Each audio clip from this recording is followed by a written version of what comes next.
ইসরায়েলে ইরানের পরমাণু বোমা হামলার কোনো লক্ষ্য নেই, তার কারণ ভিন্ন। এদিকে ইরানের সাথে আমেরিকার যে যুদ্ধ চলছে সেই যুদ্ধের ব্যাপারে পারস্য উপসাগরীয় অঞ্চলের অন্তত 5টি দেশ প্রকাশ্যে ক্ষোভ জানিয়েছে। তারা বলেছে ডোনাল্ড ট্রাম্প এই যুদ্ধ শুরু করেছে এবং এখন আরব এই দেশগুলোকে যুদ্ধের মূল্য দিতে হচ্ছে। শুধু তাই না, মধ্যপ্রাচ্যে মার্কিন ঘাঁটি থাকবে কি থাকবে না সে সমস্ত বিষয় নিয়েও এই সব আরব দেশ চিন্তা করছে। এদিকে ইরানের সাথে চলমান যুদ্ধ নিয়ে হোয়াইট হাউসে ব্যাপক মতপার্থক্য দেখা দিয়েছে। প্রকাশ্য দুটি গ্রুপ হয়েছে, সেখানে ডোনাল্ড ট্রাম্প পড়েছেন মাঝখানে। কি করবেন তিনি? এদিকে হরমুজ প্রণালীতে জাহাজ চলাচল এবং এই সংক্রান্ত যাবতীয় ব্যবস্থাপনার বিষয়ে ইরান এবং ওমান একটি চুক্তিতে পৌঁছেছে বলে খবরে বলা হচ্ছে। এই চুক্তি হলে পরিস্থিতি কি হতে যাচ্ছে? আরেকটি খবরের শিরোনাম আমি আপনাদেরকে জানিয়ে বিস্তারিত আলোচনায় চলে যাই। সেটি হচ্ছে মার্কিন প্রেসিডেন্ট ডোনাল্ড ট্রাম্প গতকাল বলেছেন যে যুদ্ধে বিজয়ের পরপরই হরমুজ প্রণালী আমেরিকার অংশ বলে তিনি ঘোষণা করবেন। এই ব্যাপারে ইরানের একজন খুব প্রভাবশালী সংসদ সদস্য তিনি বলেছেন, হরমুজ প্রণালী দখলের চিন্তা বাদ দিয়ে আপনি নিজের নিরাপত্তা নিয়ে চিন্তা করুন। শেষ পর্যন্ত আবার আপনাকে না ক্যাটারিং ট্রাকে বা ফুড ট্রাকে লুকাতে না হয়। সুপ্রিয় দর্শক, এই যে বিষয়গুলো বললাম এর সাথে আরো বেশ কিছু বিষয় যোগ হবে আজকের আলোচনায়, এবং আমি এই বিষয়গুলো নিয়ে একেবারে বিস্তারিত আলোচনা করার চেষ্টা করব। আশা করি আপনারা শেষ পর্যন্ত সঙ্গে থাকবেন এবং ভিডিও ভালো লাগলে লাইক কমেন্ট শেয়ার করবেন এবং চ্যানেলটি সাবস্ক্রাইব করে সাথেই থাকবেন। দর্শক, চলুন বিস্তারিত আলোচনা করা যাক। প্রথমে যে খবরটি দিয়ে শুরু করেছিলাম আমি সেখান থেকেই বিস্তারিত আলোচনা শুরু করতে চাই। ইরানের একজন জেনারেল, মেজর জেনারেল নাকদি, তিনি একটা সাক্ষাৎকারে বলেছেন, তাকে জিজ্ঞেস করা হয়েছিল যে আমেরিকা যদি ইরানের উপরে পরমাণু বোমা হামলা চালায় তাহলে ইরান কি করবে। তখন তিনি বলেছেন সারা বিশ্বে আমেরিকার যত ঘাঁটি আছে সব ঘাঁটি দখল করে নেবে ইরান। জানি না এই বক্তব্যের ব্যাখ্যা কি, বিস্তারিত আসেনি, হয়তো আরেকটু অপেক্ষা করলে এই বক্তব্যের বিস্তারিত জানা যাবে। তবে তিনি একই সাথে বলেছেন যে ইসরায়েলের উপরে ইরানের পরমাণু বোমা হামলার কোনো ইচ্ছে বা লক্ষ্য নেই। কারণ হিসেবে তিনি বলেছেন যে ইসরায়েল ফিলিস্তিনের সমস্ত সবকিছুর ভাগ্য নির্ধারিত হবে ফিলিস্তিনি জনগণের সংখ্যাগরিষ্ঠের ভোটে। তারা যেটা ভালো মনে করবে সেটাই হবে এবং সেটাই করা হবে। কারণ মূলত এই ভূখণ্ডে ফিলিস্তিনিরাই বসবাস করবে। তার মানে হচ্ছে জেনারেল নাকদি এখান থেকে পরিষ্কার ইঙ্গিত দিয়েছেন যে ইসরায়েলের পতন হবে এবং ইসরায়েল নামক কোনো রাষ্ট্র থাকবে না। যদি তাই না থাকে তাহলে সেখানে ফিলিস্তিনিদের বসবাসের প্রশ্ন আছে, এবং ফিলিস্তিনিরা যদি বসবাস সেখানে করতে চায় বা তাদেরকে বসবাসের উপযোগী ভূখণ্ড রাখতে হয় তাহলে পরমাণু বোমা হামলা চালালে তো হবে না। পরমাণু বোমা হামলা চালালে তো পুরো ভূখণ্ডটা একেবারে তেজস্ক্রিয়তায় ভরে যাবে। আমি বলছি না এর মানে যে ইরান পরমাণু বোমার অধিকারী হয়েছে বা পরমাণু বোমা হামলা চালাতে পারে। জেনারেল নাকদি যা বলেছেন তার বাংলা অর্থগুলো আমি আপনাদেরকে জানালাম। তবে একথাও তো ঠিক যে জেনারেল নাকদি যা বললেন তার থেকে তো একটা বিশেষ ইঙ্গিত পাওয়া যায় যে ইরান ইসরায়েলের উপর পরমাণু বোমা হামলা চালাবে না। কি কারণে সেই ব্যাখ্যা দিলেন তিনি। বাট যদি এই সমস্যা না থাকতো তাহলে তো চালাতো বোমা হামলা, ব্যাপারটা তো এরকম। তার মানে দাঁড়াচ্ছে কি, তার মানে কি ইরানের হাতে পরমাণু বোমা আছে? ব্যাপারটা তো এই প্রশ্ন আসে। দেখা যাক, আমরা অপেক্ষা করি কি ঘোষণা আসে সময়ের ব্যবধানে ইরান কি বলে। অনেকেই তো বলে যে ইরানের হাতে পরমাণু বোমা যদি থাকতো তাহলে অনেক কিছুই ঘটতো না। এই কথার সত্য মিথ্যা ভিন্ন বিষয়। ইরান হয়তো একভাবে দেখে আর আমরা বাইরের থেকে আর একভাবে দেখি, তারাই ভালো জানে। দেখা যাক, সময় বলে দেবে ইরানের হাতে পরমাণু বোমা আছে কি নেই।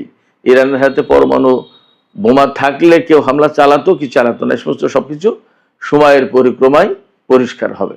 তবে জেনারেল নাকদি যেটা বলেছেন যে ইরানের উপর যদি আমেরিকা পরমাণু বোমা হামলা চালায় তাহলে সারা বিশ্বের মার্কিন ঘাঁটিগুলো দখল করে নেবে ইরান। এটার ব্যাখ্যা আসলে পরিষ্কার না, তবে এইটুকু বোঝা যায় যে জেনারেল নাগদি বা ইরানের অবস্থান খুব শক্ত, তাদের সামরিক সক্ষমতা এই পর্যায়ে আছে যে আমেরিকার সাথে যে কোনো জায়গায় তারা যুদ্ধ করতে সক্ষম, কনফ্রন্টেশনে যেতে সক্ষম। এবং এখান থেকে হয়তো একথাও বেরিয়ে আসে যে বিশ্বের যে কোনো জায়গায় ইরান হামলা চালানোর সক্ষমতা রাখে, তার কথা থেকে এইটাই বেরিয়ে আসে। আমরা জানি না আসলে প্রকৃত অবস্থা কি, আর একটু সময় গেলে হয়তো বোঝা যাবে। এদিকে খুবই গুরুত্বপূর্ণ খবর ওয়াশিংটন পোস্টে বেরিয়েছে। পারস্য উপসাগরীয় অঞ্চলের অন্তত 5টি দেশ, সৌদি আরব, কুয়েত, বাহরাইন, কাতার এবং সংযুক্ত আরব আমিরাত, এই 5টি দেশ বলছে যে ডোনাল্ড ট্রাম্প ইরানের বিরুদ্ধে যুদ্ধ শুরু করেছে এবং তাদের সাথে পর্যাপ্ত আলাপ পরামর্শ বা তাদেরকে পর্যাপ্ত খোঁজ খবর না দিয়ে এখন এই যুদ্ধের যে ক্ষয়ক্ষতি, মারাত্মক সংকট, মারাত্মক বিপদ, এইগুলো তাদেরকে ফেস করতে হচ্ছে এবং যুদ্ধের জন্য মূল্য দিতে হচ্ছে আরব এই দেশগুলোকে। এই কথা বলছেন এই 5টি দেশের নেতারা।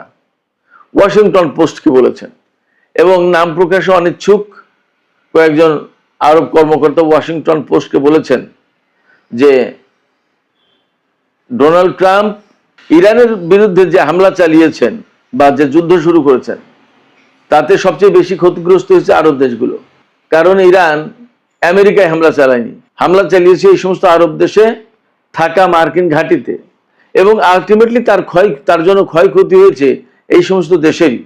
যার কারণে এখন আরব দেশগুলোর সাথে ডোনাল্ড ট্রাম্পের প্রশাসনের একটা আস্থার ঘাটতি সৃষ্টি হয়েছে। ওয়াশিংটন পোস্টেরই খবর। আরব দেশগুলো মনে করছে মার্কিন প্রশাসন এবং মার্কিন এই সমস্ত ঘাঁটি আরব দেশগুলোকে নিরাপদ করার চেয়ে বরং বিপদের মুখে ঠেলে দিয়েছে, বিপদগ্রস্ত করে তুলেছে, তাদের ক্ষয়ক্ষতি অনিবার্য করে তুলেছে। এই জায়গা থেকেই তারা বিকল্প চিন্তা করছে। এবং বিকল্প চিন্তাটা কি? বিকল্প চিন্তা হচ্ছে এই যে মার্কিন ঘাঁটি রাখলে আরব দেশগুলো বিপদে পড়বে এবং মার্কিন ঘাঁটি যখন থাকছে তখন আলটিমেটলি যুদ্ধ হলেই ইরান এই সমস্ত ঘাঁটিকে টার্গেট করবে। শুধু যুদ্ধ না, যুদ্ধ ছাড়াও সম্ভবত ইরান এই সমস্ত ঘাঁটিকে টার্গেট করবে, কারণ ইরানের লক্ষ্য কিন্তু ভিন্ন। মধ্যপ্রাচ্য থেকে মার্কিন সামরিক বাহিনীকে তাড়িয়ে দেয়া। যদি তাই হয় তাহলে মাঝে মধ্যে ইরান এই সমস্ত ঘাঁটিতে হামলা চালাবে।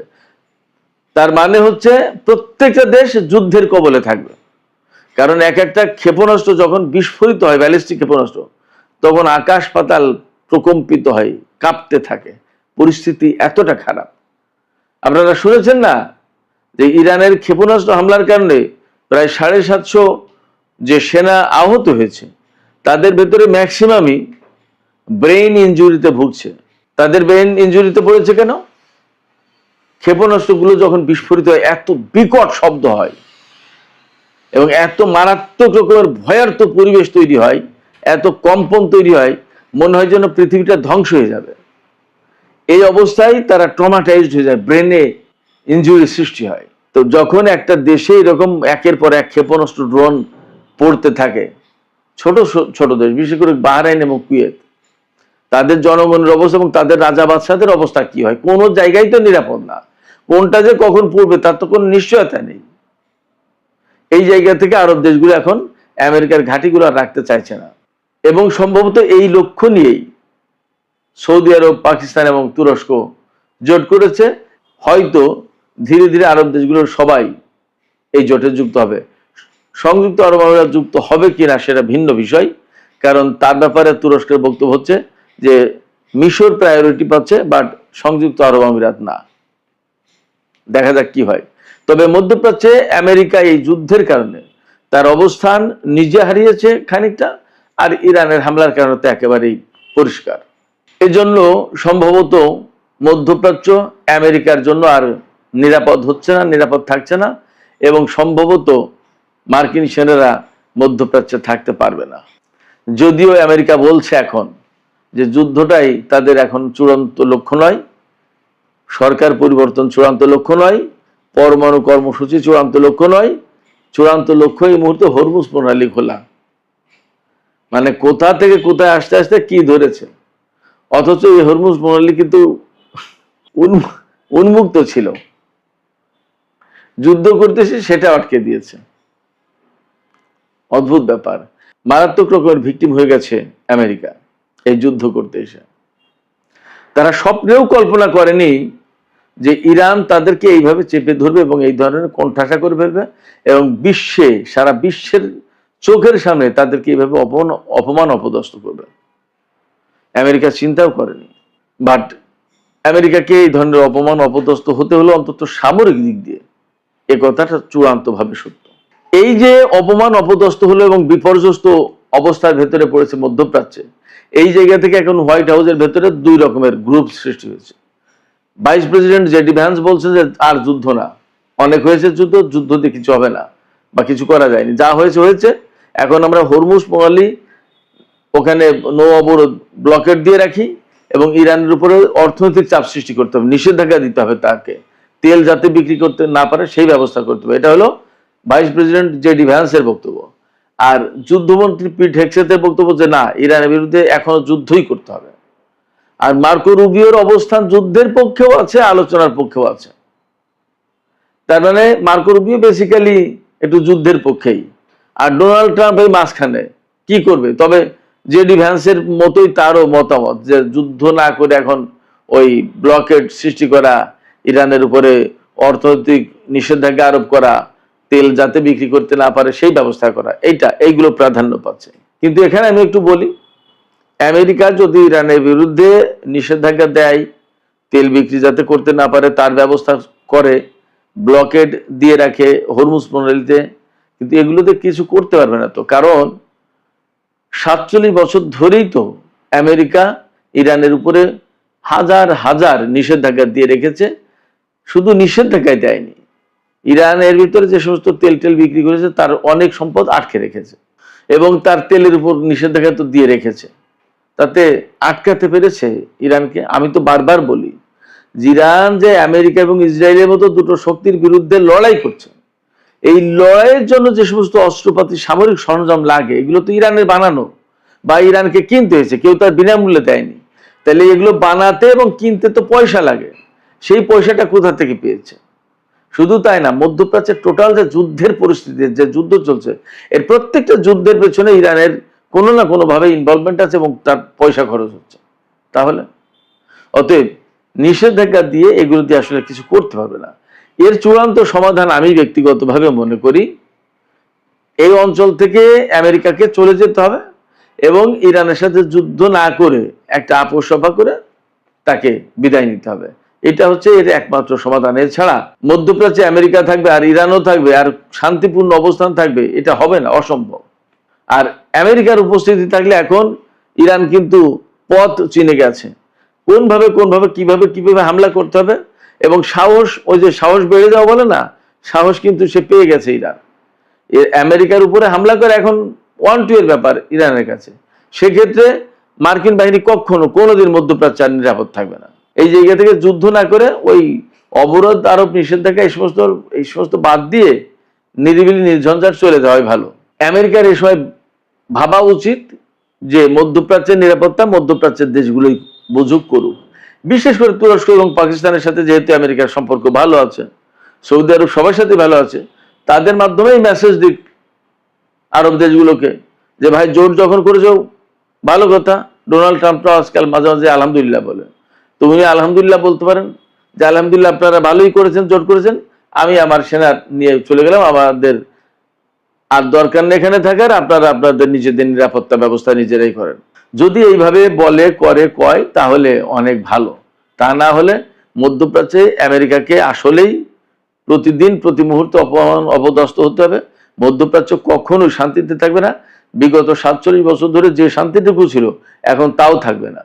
কারণ আমি আবারও বলছি, আমেরিকাকে কিভাবে ঘায়েল করতে হবে, আমেরিকার বিরুদ্ধে কিভাবে হামলা চালাতে হবে সেই পথ ইরান চিনে গেছে এবং দিন দিন মার্কিন বিরোধী অবস্থান ইরানের আরো বেশি শক্ত হবে এবং আঞ্চলিক প্রক্সি ফোর্সগুলো ক্রমেই ইরানকে কেন্দ্র করে আরো শক্তিশালী হবে। এদিকে হরমুজ প্রণালী কন্ট্রোল করা নিয়ে আমেরিকা এবং ইরানের ভেতরে যখন প্রচন্ড রকমের প্রতিযোগিতা, তখন ওমানের সাথে ইরানের চুক্তি চূড়ান্ত হয়ে গেছে এমন খবর পাওয়া যাচ্ছে।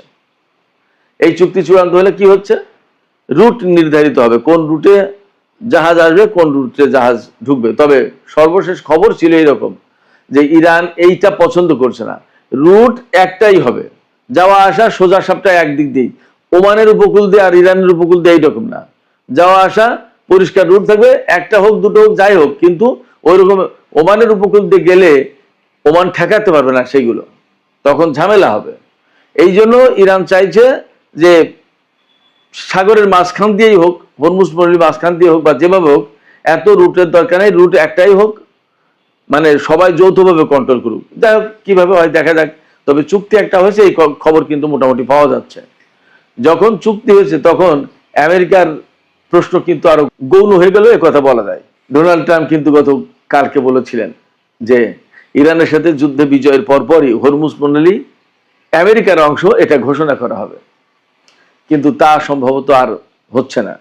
এদিকে ইরানের জাতীয় নিরাপত্তা এবং পররাষ্ট্র নীতি বিষয়ক সংসদীয় কমিটির প্রধান ইব্রাহিম আজিজি তিনি বলেছেন যে ডোনাল্ড ট্রাম্প হরমুজ প্রণালী কন্ট্রোলের কথা চিন্তা করেন, হরমুজ প্রণালী তাদের অংশ বানানোর চিন্তা করেন নেই তো। কিন্তু ডোনাল্ড ট্রাম্পকে নিজের নিরাপত্তার চিন্তা করাটা এই মুহূর্তে ভালো, হরমুজ নিয়ে মাথা ঘামানোর দরকার নেই, নিজের নিরাপত্তা নিয়ে চিন্তা করুক। কারণ হয়তো সময়ের পরিক্রমায় ডোনাল্ড ট্রাম্পকে আবার ফুড ট্রাকে লুকাতে হতে পারে। এই ফুড ট্রাকে লুকানোর কেন প্রশ্ন বলছেন তিনি, এই যে কয়েকদিন আগে তুরস্ক থেকে দেশে ফিরে যাওয়ার সময় ডোনাল্ড ট্রাম্প প্লেন বদলে একটা ক্যাটারিং ট্রাক, খাদ্যবাহী বিমান বদলে খাদ্যবাহী ট্রাক, তার ভেতরে উঠে আর একটা বিমানে উঠে অনেকটা পালিয়ে তুরস্ক থেকে আমেরিকার পথে রওনা হয়েছিলেন। এই কথা আমেরিকার গণমাধ্যমে পত্রপত্রিকায় প্রকাশ হয়েছে। সেই কথাকে উল্লেখ করে মূলত ইব্রাহিম আজিজি বললেন যে ডোনাল্ড ট্রাম্পকে হয়তো ফুড ট্র্যাকে লুকাতে হতে পারে, নিজের চিন্তা নিজে করেন, নিজের নিরাপত্তা নিজে দেখেন। এটা মূলত ডোনাল্ড ট্রাম্পকে এক ধরনের কটাক্ষ করা বা ব্যঙ্গ করা। সুপ্রিয় দর্শক, আর একটা বিষয় আলোচনা করে আমি এখনকার আলোচনা শেষ করবো, সেটি হচ্ছে তুরস্ককে আমেরিকা ইউক্রেনে অস্ত্র সরবরাহ করার জন্য চাপ দিয়েছেন বা বলেছেন, বা যেভাবেই বলি না কেন আমরা, $28 কোটি অস্ত্র, এই অস্ত্রগুলো সরবরাহ করবে তুরস্ক। এই অস্ত্রের ভিতরে আর্মি ট্যাকটিক্যাল মিসাইল সিস্টেম যেটা, এগুলো তো থাকবে, এটা 70টা ক্ষেপণাস্ত্র থাকবে, এছাড়া আরো বিপুল পরিমাণে অস্ত্র, টোটাল দাম আসবে $28 কোটি। এই অস্ত্র তুরস্ক ইউক্রেনকে দেবে এবং এই ব্যাপারে মার্কিন প্রশাসন অনুমোদন দিচ্ছে তুরস্ককে। এই ব্যাপারে রাশিয়া হুঁশিয়ারি উচ্চারণ করেছে যে আমেরিকা এবং তুরস্ক যখন বলছে যে ইউক্রেন সংকটের সমাধানের জন্য তারা কাজ করছে, আর তখন এই দুই দেশ মিলে নতুন করে ইউক্রেনকে অস্ত্র দিচ্ছে, এটা একটা প্যান্ডোরার বাক্স খোলার মতো হচ্ছে। তুরস্ক এবং আমেরিকা যেন এই কাজটা না করে, বরং তাদের উচিত এই মুহূর্তে এই যুদ্ধের সমাপ্তি কি ঘটানো যায় সেই চেষ্টা করা। তা না করে যদি অস্ত্র দেয় এই দুই দেশ মিলে ইউক্রেনকে, তাহলে ওয়াশিংটন এবং আঙ্কারার উপরে যে আস্থা রাশিয়ার ছিল, সেই আস্থা নষ্ট হয়ে যাবে, সেই আস্থায় ঘাটতি সৃষ্টি হবে। এই বক্তব্যগুলো দিয়েছেন রাশিয়ার পররাষ্ট্র মন্ত্রণালয়ের মুখপাত্র মারিয়া জাখারোভা। তার মানে আমি সবসময় বলি যে এরদোগান আসলে কোন নীতি অনুসরণ করেন আমি জানি না, কিন্তু তার নীতিগুলো খুব যে লাকসই পছন্দ করার মতো তাও কিন্তু না। ইউক্রেনকে অস্ত্র দিচ্ছে রাশিয়ার বিরুদ্ধে, অথচ রাশিয়ার সাথে তুরস্কের অনেক সম্পর্ক। রাশিয়াই তাকে S-400 সরবরাহ করেছিল। যখন আমেরিকা তাকে F-35 বিমান দেয়নি, তখন রাশিয়া তুরস্ককে S-400 ক্ষেপণাস্ত্র প্রতিরক্ষা ব্যবস্থা দিয়েছিল।